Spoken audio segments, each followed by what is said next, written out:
Welcome to Behind the Beauty, the official North Texas Plastic Surgery podcast. We're on season 1, episode 7. I'm your host, Dr. Sasha Obeid, the founder of North Texas Plastic Surgery. And today I'm joined by a very special guest, Charity Bentley, who is our fabulous hair transplantation specialist at North Texas Plastic Surgery. Charity, thank you so much for joining us today. Thank you for having me. I'm very excited to be here. Well, we're excited to have you here. As you probably have guessed from my intro, the topic of today's episode is all about hair. Why are we losing it? What can we do to fix it? And what's new in the world of hair restoration? So, Charity, just kind of starting things off, why do men tend to lose their hair as they age? Well, surprising to some men, it's actually hormone related. It's testosterone. Mm-hmm. So 50% of men lose their hair at some point. Mm-hmm. And so it all comes back to the hormones. That's the cause of it. And yeah, the testosterone, it's this sort of it's this double-edged sword, right? Because testosterone is, for a lot of us men, what gives us our youth, our energy, our vigor, etc.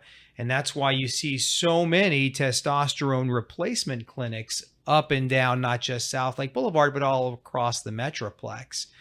And they're great for restoring your energy, your sex drive, etc. The problem is testosterone in some men can get converted to dihydrotestosterone at the hair follicle level. And when that happens, dihydrotestosterone literally chokes by constricting the blood vessels to the hair follicles, chokes the blood flow to the hair follicles, makes your hair fall out. So plus side of things, you're now, you've got all this energy and sex drive. Downside of things is the more testosterone you have, if you're cursed with that enzyme in your hair follicles, that all of that energy and sex drive leads to hair loss. Right, correct. And so really a tough situation there. And so what differentiates men that suffer from male pattern baldness from men who don't is the presence of this enzyme, 5-alpha reductase, which converts, thank you, Charity, which converts testosterone to dihydrotestosterone, specifically in the hair follicles. And so, as you mentioned, Charity, it's the hormones. And correct. If you're cursed with that enzyme, the worst thing you can do is get yourself full of testosterone. Correct. Because your sex drive is going to go up, but your ability to have sex, maybe, or to find someone to have sex with is going to go way down as the hair starts falling out, right? Correct. It thins out, falls out. Absolutely. It's genetic, but it's unfortunate until now. Absolutely. And so, as y'all can guess, the hair loss has been the subject of a ton of research in the medical field over the years. And we started transplanting, when I say we, the medical field or medical professionals started transplanting hair quite some time ago. What was the first hair transplant you ever heard of, Charity? Actually, recently I heard the first one was in Japan in 1943. Wow. Okay. So it's came along a long way. In the last 80 years. So tell me a little bit about that hair transplant. So it was done before World War II, and they transplanted hair from the scalp to the pubic area just to see if the hair follicles would live. And it did. Okay. Many advances since then. Which is ironic because now we're trimming the hedges yes. to make the trees look taller, but then we were transplanting it there, right? I guess beauty goes in cycles, right? Super ironic. It came into the U.S. and technology started advancing in the 80s, but started in Japan, long time ago. So started in Japan in the 40s. Yes. In the 1980s, though, for those of us that are a little bit older than Charity, we remember the 80s really well, and the field of hair transplantation started out with the plugs. And why did the plugs look so bad, Charity? Well, if you see like a doll where there's just like 25 hairs spaced sporadically with a bunch of hairs coming out of each little spot, it just looks patchy, super patchy. So And that the was key is the cheap dolls. the cheap Not like not your dolls. American Girl not dolls. the American Girl Like dolls. your where you can see the spaces between Yes. each one. It just looked patchy. It didn't look natural. You could spot a hair transplant from a mile away. So so as you guys can imagine, that's why in the 80s you were kind of stuck with, do I go with the plugs, which is super obvious, or do I go the toupee route? You're laughing now, but that was the sort of two alternatives back then. What was the big breakthrough, Charity, that led us away from the doll's hair look and the plugs to a more natural hair transplantation result? They started doing the follicular unit extraction, which is basically where they're taking a single follicle out and placing it in the area of hair loss and thinning. So that was huge. Because you're no longer taking the clumps of hair, you're now doing individual follicles. Individual follicles. Obviously, we're trying to get out the ones with 2, 3, and 4 hairs in them, but it looks so much more natural when you can pack them closer together rather than just large clumps of hair. And so for our listeners, that's an important point. When we talk about a hair follicle, it's literally like the root of a plant. But some hair follicles will produce one strand of hair, but some will produce 2, 3, or 4. And so what we've essentially done is, rather than taking these giant clumps of hair and just sticking them in one spot and then having a space and then another giant clump of hair, we've actually started to isolate the individual hair follicles and transplant those. And ultimately, I agree with you. I think that's what made the field of hair transplantation take off, because when we had the plugs, it looked terrible. Nobody wanted it. But now that we're transferring individual hair follicles, looks very natural. A well-done hair transplantation, you shouldn't be able to tell the difference between that and someone who never had any surgery done, as far as the recipient side, in other words, where we put the hair. And that brings up a really important point, because when we first started as plastic surgeons doing hair transplantation, how did we get those hairs out, Charity? So originally it was the strip method, and I have seen plenty of patients come in with a scar from ear to ear where they would take out an entire strip of hair and then take those single hairs and place them. But then you're left with this huge scar, which kind of limits your hairstyle afterwards, and obviously not the ideal situation for a hair transplant. And that's the real problem, right? When we talk about the strip method, is that you have this giant scar that results going basically from ear to ear across the back of your head. When you have that, it really limits the hairstyles that are available to you. Because if you like to wear your hair short, like I do, then you basically can't, because you just have, everyone looks at you and wonders what surgery you had done. If you had brain surgery or something horrible happened to you. Yeah. If you grow it long, anytime you try to get in and out of a pool or the shower, etc., the hair tends to separate above and below and really emphasize that scar. And so it's really a kind of a not a great option. We'll put it that way now. But shockingly, it's still done today across the Metroplex. Isn't that right?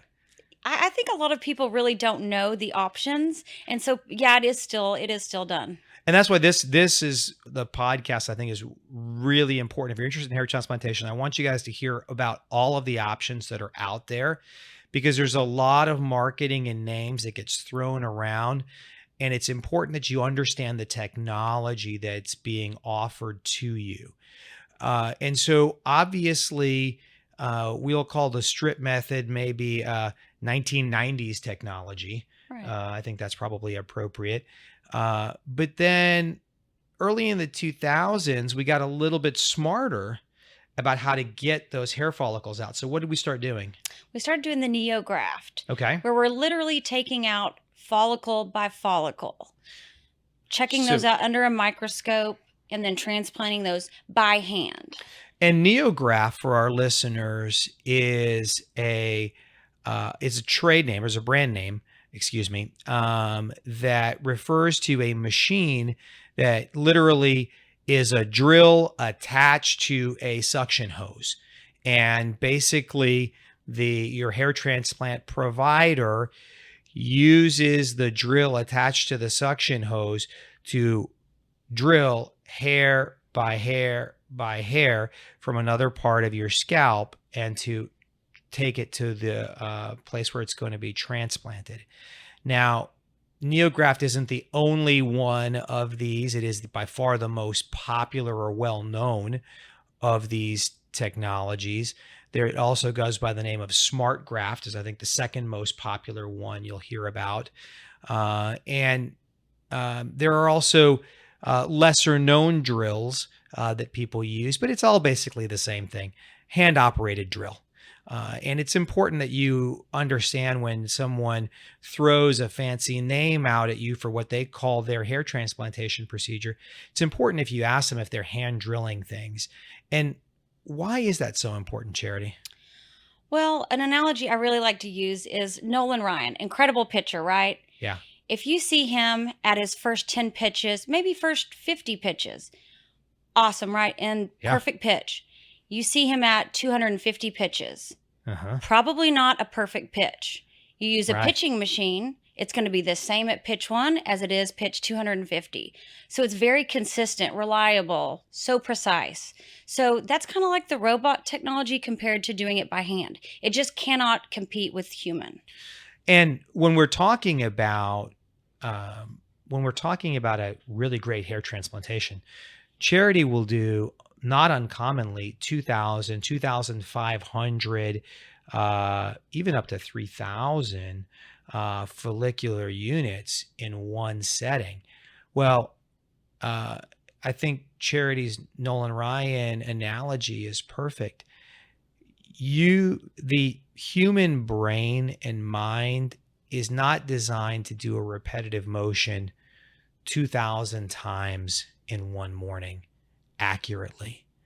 And accurately is really important because when we talk about the hair transplantation procedure, the reason why it works is this. No matter who we are, no matter how bad your male pattern baldness is, the hair that lives on the back of the scalp and on the lower parts of the sides do not contain that 5-alpha reductase enzyme. And so that hair is resistant to hair loss. And the beauty is when we take that hair out and we put it on the top of the scalp, it retains the biology that it had on the side or the back. And so it will live forevermore where we transplant it, with a few caveats. The first caveat is that we've got to get that hair out precisely. And so the drill that is pulling that hair out has to be at the exact angle of the hair shaft. So picture this. If the hair shaft is like this, if I orient my drill like this, it will pull the hair out perfectly. But if I'm just a couple of degrees off, what will happen is my drill will cut across the hair shaft underneath the scalp, destroying it. And so we'll pull a hair out that is useless. We can't transplant it anywhere. But even worse, we've now destroyed it at the donor site. And so we don't have that hair to use ever again. And when we talk about hair transplantation, there's only so much hair that you have on the sides and the back to take up to the front.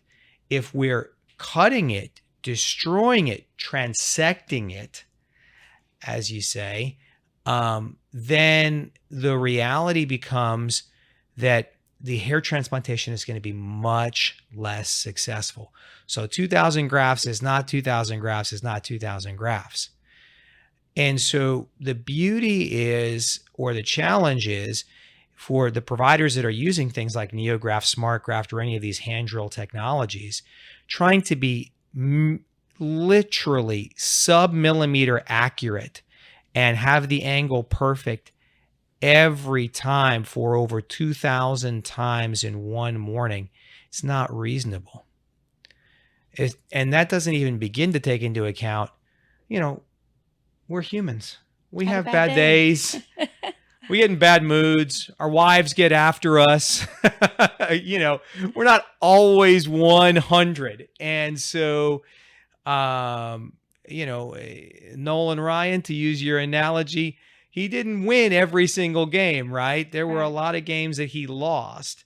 And so we want to take the human element out of hair transplantation. Dr. Obed, I saw a study just the other day that was the artists transects less than 4% of hairs. Okay. And the human drill method is around roughly 23% of hairs are transected. 23%. And when we're doing 3,000 hairs, that's a massive amount of hairs. Yeah, it's almost 1,000 of them just going in the garbage can. Absolutely. So it's incredible technology. Yeah. So the technology that we're leading up to here is the Artist robot.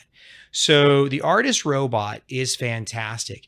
It literally scans each individual hair follicle 60 times per second. Per second. And the robot actually articulates in 7 different places, so that it can position itself to nail that angle right over 96% of the time. Which is much better than your hand will ever be. Correct. So Charity, you've been working with the Artist robot now for a while. Tell us your thoughts and your experience with it. I absolutely love the Artist robot. We can get so many grafts in such a short amount of time that are so accurate. It spaces it out evenly so that when the hair grows out, you can't tell. There's no patchiness. It does the correct angle, the correct depth. If someone's hair grafts are longer or shorter, we can adjust quickly. So it's just incredible technology that we have. And I think you mentioned something there that I want to circle back on that was really important. We talked about not wanting to transect the hair and not waste it. But we also want to be cognizant of, we don't want the area that we took the grafts from to look like we did. And so one of the problems when we compare different technologies with regards to hair transplantation is when we're doing the manual drills, the NeoGraft, the SmartGrafts, et cetera, the surgeon or the technician has to wear telescoping lenses, what we call loops, that allow them to see the fine little hairs and the direction that the hairs are going in. The problem is that when you wear these devices, it significantly decreases the area at which your eyes can look at any given time. You literally get what they call tunnel vision. And the problem with the tunnel vision is that the surgeon starts extracting the hairs one by one in the little area that he or she is seeing, but they're not seeing the whole pattern. And so what very often happens with the NeoGraft and SmartGraft is that you end up harvesting a lot of hair in one spot, and then none in another spot, and then a lot of hair in another spot. And you get what we call this moth-eaten appearance or patchwork appearance to where you took the hair from. But that Artist robot, as you mentioned, is scanning the entire area of the scalp 60 times per second. And so it is literally calculating this space in between each hair that it's removing so that what grows back is perfectly smooth. Absolutely. Super important, especially for people who want to wear their hair a little bit short back there. You don't want to have to wear it long. I mean, that's one of the benefits of Well, not not doing in the strip. Texas, not in Texas when it's 110 degrees out like it is right now. Absolutely. So tell me a little bit about the procedure in terms of, what it's like when the patients come in, Okay. how the day goes, et cetera. Okay, so they arrive super early, 6:30 in the morning. Early wake-up call. Yeah. So we go over the plan where we're going to transplant the hairs to. We look at the hairline, where we're going to pack the hair in at, make sure we're both on the same page. Then we start numbing the area. Make sure that during the procedure, you'll feel a little bit of pressure, but it should not be painful at all. So we start the numbing process in the morning. The patients are awake for this. Oh, they're awake. Yeah, awake during the entire time. Some people take a nap if they're. So then this first part of the day, they're going to be face down and we'll be harvesting the hairs. So that can take anywhere, depending on how many grafts we're doing, from 2 hours to 4 hours. Okay. We'll break for lunch. And then afterwards, we'll make the sites and then we'll implant the hairs. Before we implant them, we have a technician that's looking under the microscope at each hair, making sure every single hair that we transplant is a good non-transected graft. So Perfect. It's a full day process. It's a full day process, but it's pretty easy. I mean, when you see the patients, like we said, the patients are awake, just laying there while we extract the hair. And then while we're reimplanting it, the patients are now face up. So they typically are just watching Netflix hanging out while we transplant the hair. From a pain perspective, obviously the numbing medicine is going to wear off. How painful are the patients telling you that it is? So almost everyone has very, very light uncomfortableness. You can take a Tylenol. We have things we can prescribe, but we're injecting it with lidocaine just to make sure that the patient isn't uncomfortable. Most people say it's mildly uncomfortable during the entire thing.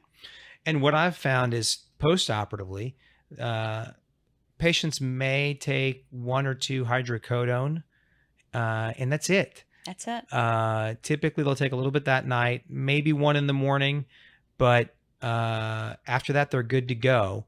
And so literally, they can work within a day or 2 of having the procedure done, which is fantastic. Yeah.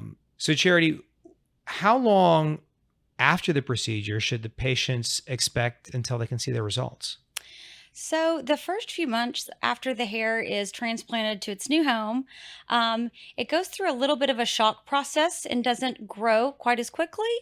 Usually at around 4 to 6 months is when patients come in and they're like, oh my gosh, I feel like my hair is really growing now. Okay. I'm loving the results. And at a full year is when you're going to see the full results of it. So full year, you're going to have that awesome hair that you were looking for when you came in. Let's talk a little bit for our listeners about some of the medications and non-surgical options that are out there, because I know a lot of it can be confusing. The truth is, you're as a guy, I can tell you, my Instagram feed is overloaded with lotions, potions, creams, etc., that really don't do anything. Okay. There are really 4 big non-surgical options, and Charity and I are going to kind of discuss them all with you. First off, Minoxidil. Second, Finasteride. Third, red light therapy. And fourth, my favorite, PRP. Let's talk a little bit about Minoxidil. What is Minoxidil, Charity? Minoxidil, it can be topically or in a pill, and it makes your hair grow thicker. So Minoxidil, in short, is a very interesting medication. It was a topical cream that we initially invented in the medical field to help lower your blood pressure.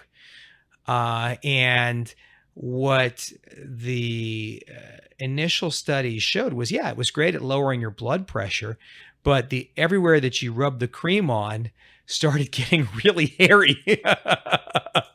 And so, and needless to say, nobody wanted to use it for blood pressure, but they started using it for hair loss. So it's typically used as a shampoo, and goes by the trade name Rogaine. And Rogaine with Minoxidil basically it lowers the blood pressure by causing the blood vessels themselves to dilate or open up. And so by putting that on your scalp where the blood vessels are being choked by that testosterone being converted to dihydrotestosterone, we're able to reverse some of that effect and get a little bit of a better blood flow to the hair follicles, which make the hair follicles that you still have grow thicker, healthier hair, and can even reverse some of the hair follicles that you've lost and have gone dormant, can kind of wake some of them up and help. So Rogaine is a great option. The next thing is Finasteride, which you're going to take in a pill form. Also goes by the name Propecia. Tell me a little bit about Propecia, Charity. So that is also going to affect the blood supply. Going to keep it attaches to the DHT and keeps the DHT from choking that follicle, and eventually cutting off the blood supply and the hair falling out. So Finasteride slows down the amount of hair you're genetically supposed to lose by 67% per year. So it's absolutely huge in keeping the hair you have, because once you do a transplant, you don't want the hair you already had to be, leaving at a rapid rate. Right. So for the science nerds out there, Finasteride is a 5-alpha reductase inhibitor. So basically, it prevents your body from turning that testosterone into that dihydrotestosterone. So when you look at your buddies that have great heads of hair, they are lacking that enzyme, as we mentioned, in the scalp. By taking the Finasteride, you're basically knocking that enzyme back, which kind of reverses that biologic effect in you. Also has great effects on decreasing the rate of growth of the prostate as well. So great effects there. Next, the third big option that's out there, it's probably my least favorite of the non-surgical options, but I think it's important that we tell you about it, is red light therapy. So tell me about that, Charity. There's several different brands out there of the red light therapy. So it's something that you would want to use every single day for about 20 minutes for it to truly be effective. And it's my least favorite too, but I have seen some people see a little bit of results from it. So I think anything you can do non-surgically to benefit the hair follicle and give it its best chance, then I'm all for it. Yeah, so basically the red light therapy, you wear these caps for 20 minutes a day. And what the caps do is they emit this low-level red light. The low-level red light, for the science nerds out there like myself, stimulates the mitochondria in the scalp. The mitochondria is the powerhouse or engine of the cell. It stimulates the mitochondria to be more active, produce more ATP or energy. And it's thought, although not 100% clear how exactly that happens, but by revving up the cells and giving them more energy, that the cells are then able to produce a little bit thicker hair. And I say it's my least favorite simply because of the 4 options that we're talking about non-surgically that actually work. I think it's in my experience, it's the least effective. That doesn't mean that it's not effective, but it's the least effective of the 4. And it's also quite expensive. When we talk about non-surgical options, that hat can actually run you upwards of $3,000 for a good one. And yes, you can find some, knockoffs that basically do nothing for a few $100s, but the really good ones that are effective are going to run you $2,000 to $3,000. And so the other big one to talk about is PRP. And I know what you're initially looking at me is, hey, isn't that what all of my favorite athletes get injected into their joints? And the answer to that is yes. Charity, what is PRP? So PRP stands for platelet-rich plasma. We do it all the time in the office to thicken up hair for people who maybe aren't ready for artists. But we're going to draw your blood, spin out the platelet-rich So it's my own plasma. It's your own plasma, correct? Got your own growth factors in it. And then we'll inject it into the areas of hair loss and thinning. It's a pretty quick procedure. Once we draw the blood, injecting it, 10-15 minutes. So perfect. It's very effective. Very effective, super easy. When we talk about platelet-rich plasma, the protocol is that we're going to do 3 injections over the first 6 months. We'll do another injection 6 months after that, so a total of 4 in the first year, and then 1 annually to maintain. And just like you've seen all of the guys on SportsCenter inject that into their knees or shoulders to help speed the recovery from injury, it literally speeds the recovery of your hair. It does a great job for guys that aren't ready to do hair transplants, but it also does a great job for guys that have had the hair transplant to supercharge it essentially and take it to the next level. Well, I think, Charity, we've probably overloaded our listeners here on the biology of hair loss, hair transplantation, etc. Thank you so much for joining me today. For those of you that are interested in getting your hair back, we'd love to help you. Charity would love to talk about and geek out with you about your hair. We can do that obviously in person at our South Lake office, but we can also do it virtually no matter where you are in the world by Zoom as well. If you're interested, literally you can find us on Instagram, Real Dr. O. And Charity, what is your handle on Instagram? Body by Charity. Body by Charity. You can also hit us on our Med Spa page, NTPS Med Spa on Instagram. You can get us through our website, NorthTexasPlasticSurgery.com. But please like, link, subscribe to our podcast. Drop us some comments, some questions here or on Instagram. We'd love to get you some answers. Thank you very much.